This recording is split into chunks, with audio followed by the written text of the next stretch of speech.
हमारे पास एक भौतिक शरीर है। इस शरीर के माध्यम से इस दुनिया के सभी ऐशो हो आराम हम किसी भी समय प्राप्त कर लेते हैं। मन में जो भी आता है वो भोजन हम कर लेते हैं। जो भी वस्त्र हमें अच्छा लगता है उसे हम अपने शरीर पर धारण कर लेते हैं। लेकिन वो ही पितृ, उनके पास अब वो शरीर नहीं है, तो वो अपने मन में जो भी विचार आते हैं वो सब वहीं पर मार देते हैं, क्योंकि उनके पास अब वो शरीर नहीं है। इनकी दुनिया हमारे आसपास ही रहती है। पितृ स्वयं दुखी रहते हैं, वो खुश नहीं है। देखिए, अगर उनकी मुक्ति हो जाती है, वो किसी और जगह चले जाते हैं, तो ये सारी समस्याएं समाप्त हो जाती है। लेकिन मृत्यु के बाद सीधे पितृ योनि में चले जाना और उस योनि में भटकते रहना, कभी इस घर में जाते हैं, कभी उस घर में जाते हैं। कुछ ऐसे पितृ होते हैं जो दूसरों को परेशान करते हैं, तो उनकी परेशानी पर वो खुश हो जाते हैं। वहीं कुछ ऐसे पितृ होते हैं जो समाज का कल्याण करने के लिए भटकते रहते हैं।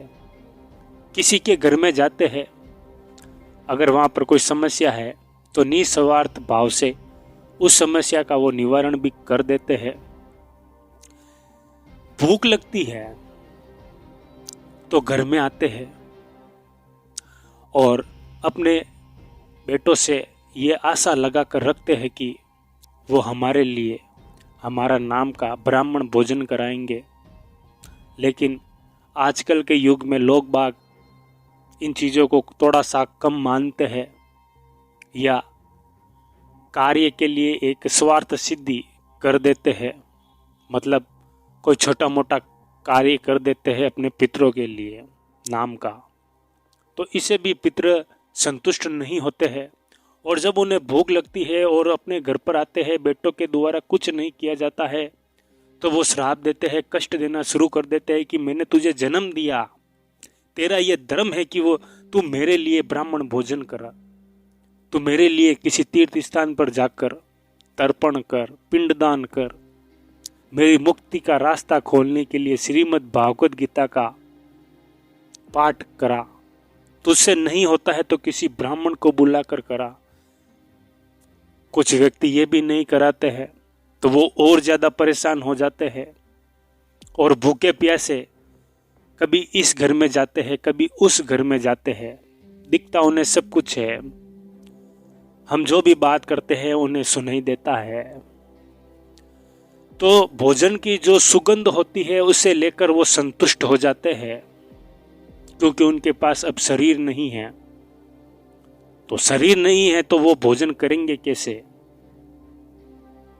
तो उनकी सुगंध से ही वो अपने आप को ऐसा महसूस कराने लगते हैं कि हमने ये भोजन कर लिया। मतलब वो अपने मन को मारना शुरू कर देते हैं।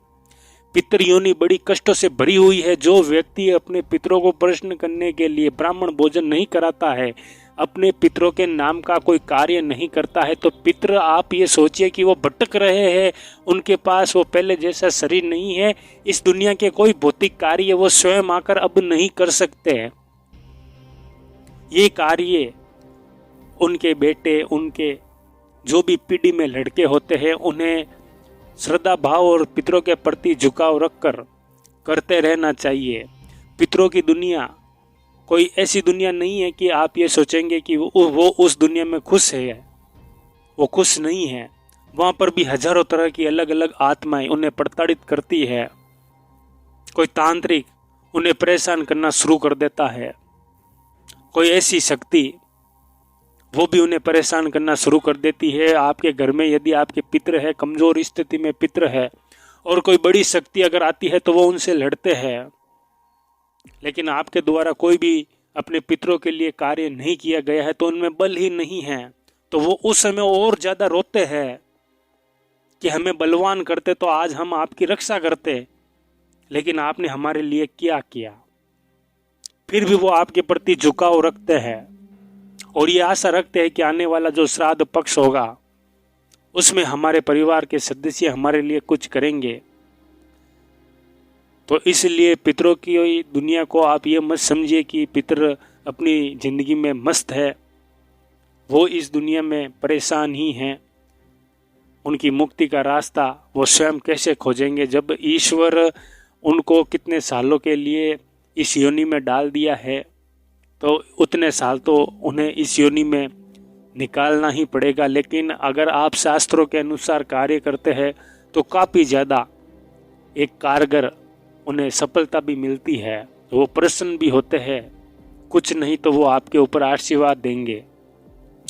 तो पितर यहाँ वहाँ भटकते रहते हैं, कभी इस घर में जाते हैं कभी उस घर में जाते हैं। आपके घर में कितने रुपये पैसे हैं, आपने अभी तक कितना रुपये पैसा कमाया है, आप कौन सा व्यापार करते हैं, उस व्यापार में आप कितना रुपये कमाते हैं, आज आपने किस व्यक्ति को धोखा दिया है, आज आपने कौन सा भोजन किया है, आज आपने कौन से वस्त्र धारण किए हैं, आपके लड़का होगा या लड़की होगी, आपको आगे आने वाले समय में कौन सा धोखा प्राप्त होगा, कहाँ से आगे आने वाले समय में कहाँ से आपको रुपये पैसे प्राप्त होंगे।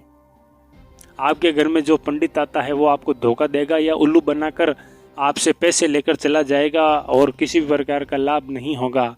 सभी बातों की जानकारी हमारे घर के पितरों को होती है। आप ये बिल्कुल मत सोचिए कि पीठ पीछे किसी व्यक्ति की बुराई कर रहे हैं, हमें कौन देख रहा है। ईश्वर की नज़र तो सबके ऊपर है ही है, लेकिन आपके घर के पितर और उस व्यक्ति के पितरों का भी नज़र हमेशा बनी रहती है। तो पितरों की दुनिया एक बड़ी विचित्र दुनिया होती है। इस दुनिया में अगर आप अंदर जाने की जितनी कोशिश करेंगे उतना आप उलझते जाएंगे, इससे बाहर आसानी से नहीं निकला जाता है। तो इसके अंदर ज़्यादा जानने की भी आपको आवश्यकता नहीं है।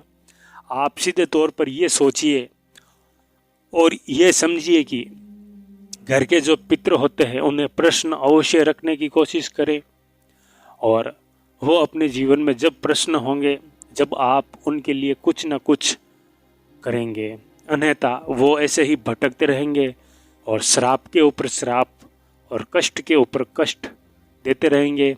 और ऐसा कष्ट व्यक्ति को कभी भी तरक्की नहीं करा सकता। वंश बढ़ोतरी पितृ रोक देते हैं, कर्ज व्यक्ति के ऊपर बहुत ज़्यादा हो जाता है। एक समय ऐसा आता है कि परिवार में किसी का विवाह नहीं होता है, वंशवृद्धि रुक जाती है, क्योंकि ये दुनिया दुखों से भरी हुई है। उन्हें दुख होगा तो आप भी सुखी कभी नहीं रह सकते। तो इसलिए उन्हें सुखी रखने का जितना आपसे हो सके उतना आप प्रयास करें। नमस्कार, जय श्री राम।